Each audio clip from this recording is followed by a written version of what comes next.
For this particular case, it was a super vague alert. You can see on the slides, Defender ain't giving you nothing, but it's telling you that there was a running process. So we know that the threat actor is up to something, but we don't have that insight.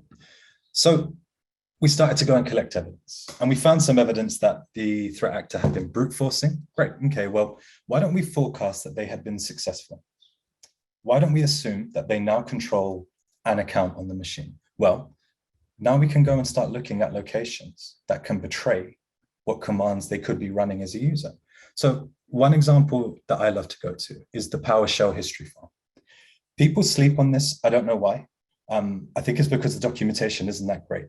But from PowerShell 3 and then 5, there was the PS readline module.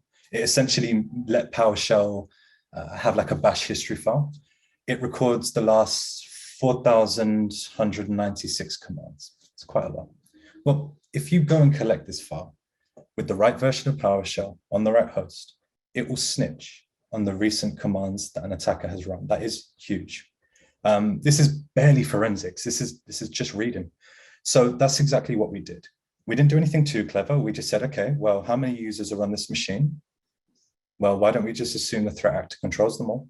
Now let's go and get their PowerShell history file. Yeah, what's interesting is I think you'll find a lot of what we're talking about today is these forensic artifacts typically come from some form of convenience feature, right? So in this instance, I'm working in my terminal, whether it's the command prompt or PowerShell terminal, and you want to just kind of quickly go through the history of commands that you've ran in the past, same as you would do on kind of like a Linux terminal, right? So having these available to you as a convenience feature, but from a forensic standpoint ends up being super valuable to the investigation.